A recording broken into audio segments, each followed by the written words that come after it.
5월 첫 번째 주일은 한국에서는 어린이 주일로 지킵니다. 5월 5일이 어린이날이기 때문에 한국에서는, 미국에서는 에브리데이가 어린이날이라는 얘기가 있었는데 한국에서는 5월 5일 날이 어린이날이기 때문에 5월 첫 번째 주일을 교회에서는 어린이 주일로 지킵니다. 하지만 우리 교회는 어린이 주일이 아니라 몇 년 전부터 다음 세대 주일이다 라고 명명하고 다음 세대 주일로 지키고 있습니다. 어린이뿐만 아니라 중고등부 그리고 우리 청년부를 포함한 우리 다음 세대들의 중요성을 함께 생각하기 위함입니다. 사랑하는 성도님들, 지금 비록 우리 아이들을 우리가 만나지는 못하지만 이 아이들이 베단이라는 신앙 공동체 안에서 온전한 믿음의 자녀들로 성장할 수 있도록 많은 기도와 관심을 부탁드립니다.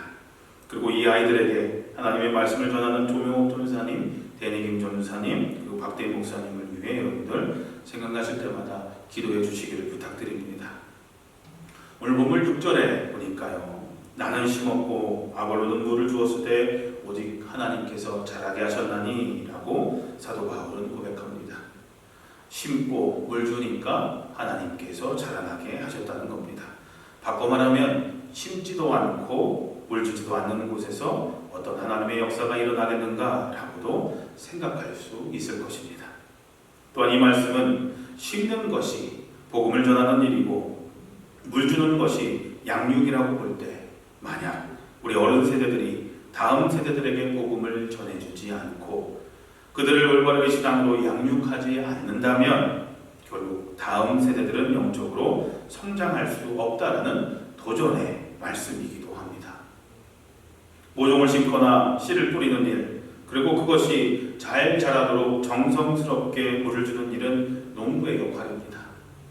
그리고 이렇게 심고 물 주는 농부의 역할이 바로 다음 세대를 향한 우리 어른 세대들의 역할인 줄로 믿습니다. 한국처럼 메릴랜드도 비슷한 기후를 가지고 있지만요, 1년 중 4계절이 분명한 곳에서는 씨를 뿌리고 가꾸고 거두어들이는 시기가 확실하게 구분되어 있습니다.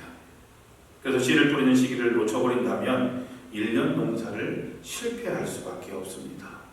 전도서 3장 2절에서 1절에 보면 범사의 기한이 있고 천하만사가 다 때가 있나니 날 때가 있고 죽을 때가 있고 심을 때가 있고 심은 것을 뽑을 때가 있으며 라고 했습니다. 복음의 씨를 뿌리는 것도 가르치고 양육하여 가꾸는 것도 다 때가 있습니다. 그런데 여기서 중요한 그 때가 바로 지금이라는 겁니다. 지금이 바로 그 때라는 겁니다. 우리가 다음 세대를 위해서 씨를 뿌리고 물을 줄 때가, 즉 말씀으로 양육할 때가 내일이 아니고 나중에가 아니고 교회가 더 성장하고 나서가 아니라 바로 지금이라는 것입니다. 디모데후서 4장 2절을 보시면 너는 말씀을 전파하라, 때를 얻든지 못 얻든지 항상 힘쓰라 라고 사도 바울은 힘주어서 강조하고 있습니다. 사랑하는 성도님들, 농부인 어른 세대들이 시기를 놓치면 안 됩니다. 다음 세대들에게 씨를 뿌리고 물을 주어야 합니다. 언제요? 바로 지금입니다. 그렇게 물을 주고 씨를 뿌리고 물을 주고 많은 일을 한 다음 우리는 소망으로 인내해야 합니다. 한국 사람들은 항상 빨리빨리, 어디 가든지 빨리빨리죠. 그 빨리빨리 하는 것이 좋을 때도 있습니다. 근데 항상 이 조급한 마음을 가지고 있는 것이 한국 사람인데 잘 못 기다리는 것이 또 단점인 것 같기도 합니다. 하지만 당장 눈앞에 열매가 안 맺히는 것 같다 할지라도 인내하십시오. 포기하지 마시고 인내하십시오. 아이들이 안 변하는 것이 안 보인다 할지라도 초조해하지도 마시기 바랍니다. 우리는 뭔가를 한번 해주면 부흥회를 한번 아이들을 위해서 한다든지 수련회를 갔다 오면 아이들이 확 바뀌어가지고 뭔가 변화될 거라고, 그런 빨리빨리 뭔가 바뀌기를 원하죠. 하지만 당장 눈앞에 변화가 안 생긴다 할지라도 걱정하지 마시기 바랍니다. 성경이 심은 대로 거둔다 라고 하신 말씀은 심는 자에게 있어서 확실한 소망을 약속한 말씀입니다. 시편 126편 5절에서 6절에 보시면 눈물을 흘리며 씨를 뿌리는 자는 기쁨으로 거두리로다. 울며 씨를 뿌리러 나가는 자는 반드시 기쁨으로 그 곡식단을 가지고 돌아오리라 라고 했습니다. 뿌려진 씨는 가꾸고 자라는 과정을 거쳐서 결국 때가 되면 열매를 거두게 되어 있다는 겁니다. 다만 그때까지 인내하며 기다리는 시간이 필요하다는 겁니다. 왜요? 오늘 말씀처럼 분명히 하나님께서 자라나게 하기 때문입니다. 하나님께서 열매 맺게 하시기 때문입니다. 그런데 내가 심지 않고 물 주지도 않아도 누군가 하겠지 하면서 다른 사람들에게 책임을 떠넘기면 결과적으로 우리 아이들이 영적으로 피폐해질 수밖에 없습니다.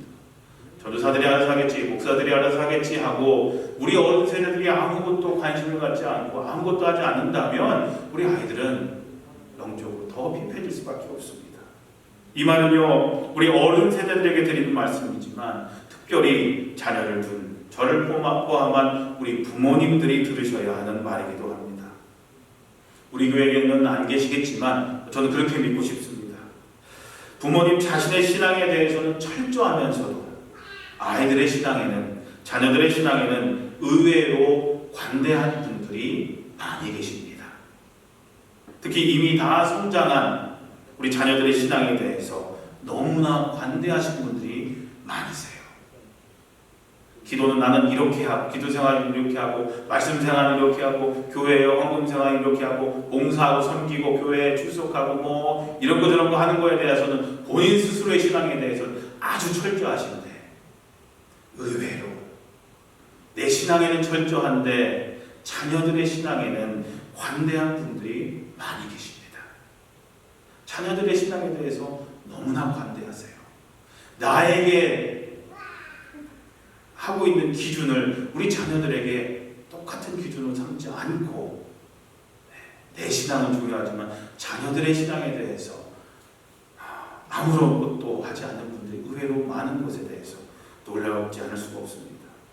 제가 시골에서 태어나서 한 교회만 한 20년 동안만 다니다가 신학교 2학년 때 처음으로 용산 청파동에 있는 한 교회에서 고등부 담당을 섬기게 되었습니다.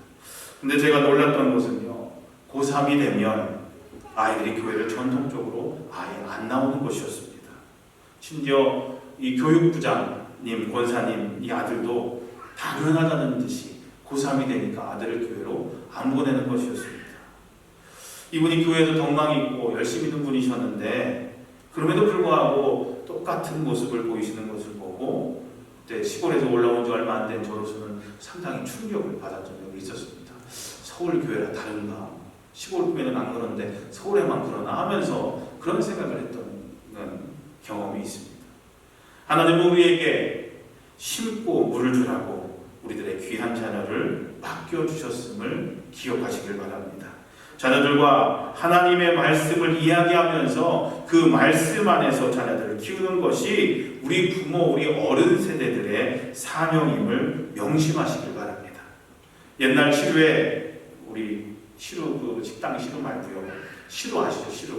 이 콩나물을 키울 때 물을 부으면 그냥 그 시루 아래로 다 빠져나가서 이렇게 하다가 뭐 자라겠나 싶지만 이 검은색 천을 항상 덮어뒀죠.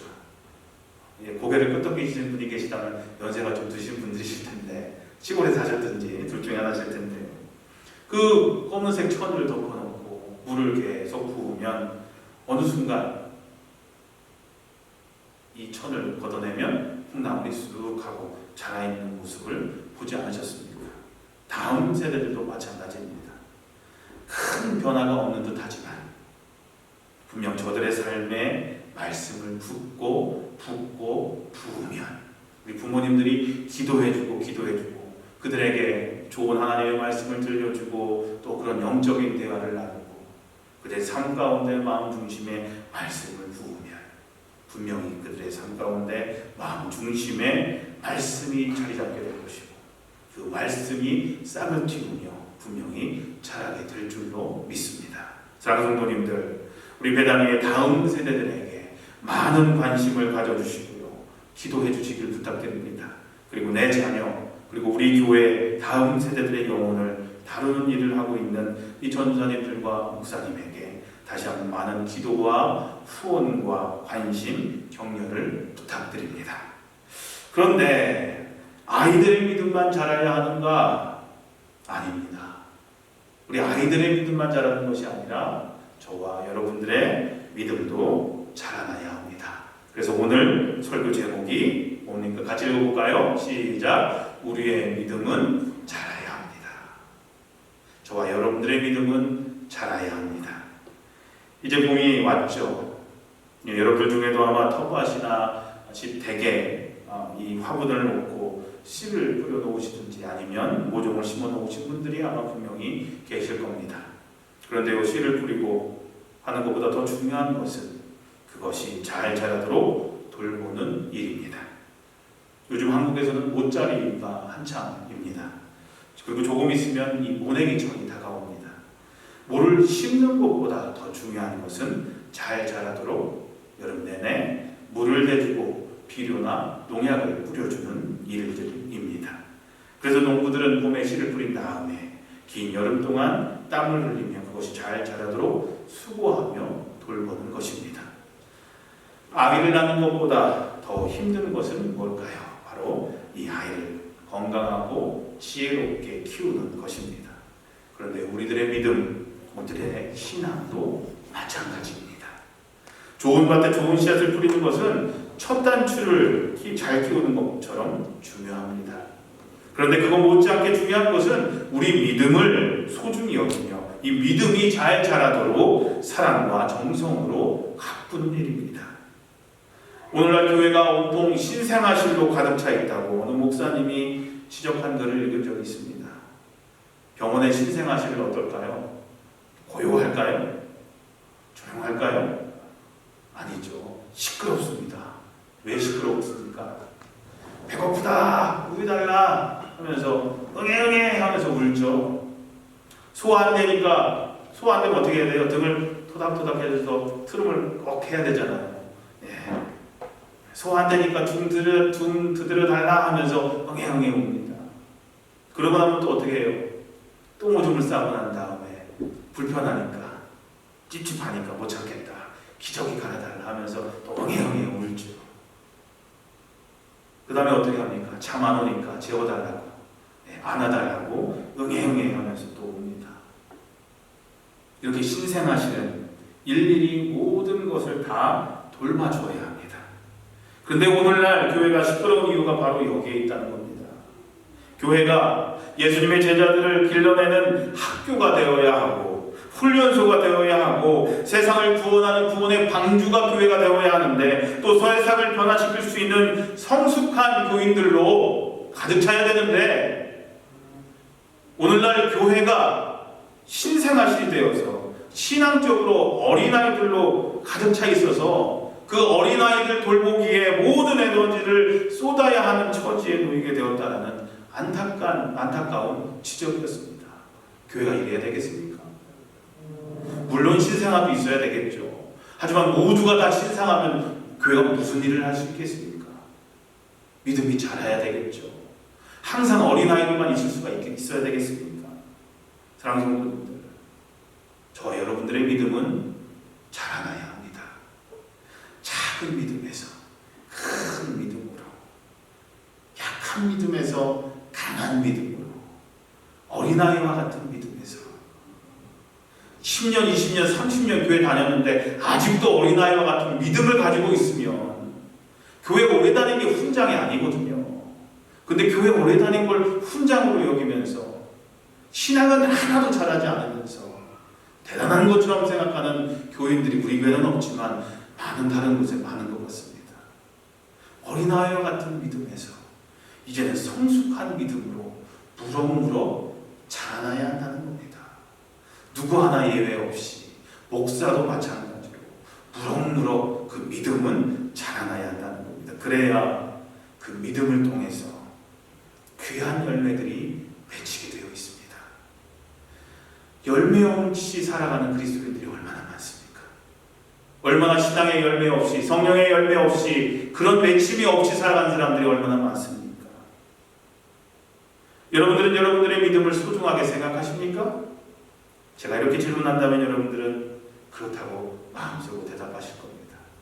그런데요, 그러면 여러분들은 그 귀중한 믿음을 자라게 하기 위해서 구체적으로 어떤 노력을 하고 계십니까? 라는 질문에 대해서는 아마 금방 대답을 못하는 경우가 많을 겁니다. 믿음이 귀하다는 것, 믿음을 소중하게 생각하는 것, 많은 그리스도인들이 그렇게 생각할 겁니다. 동의할 겁니다. 하지만 그 믿음을 귀하게 자라게 하기 위해서 나는 과연 무엇을 하고 있습니까?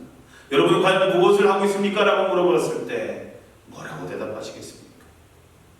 구체적인 행동으로 표현되지 않는 사랑은 말로만 그치는 경우가 많습니다. 사랑합니다, 사랑합니다. 말은 많죠. 주님의 이름으로 사랑합니다.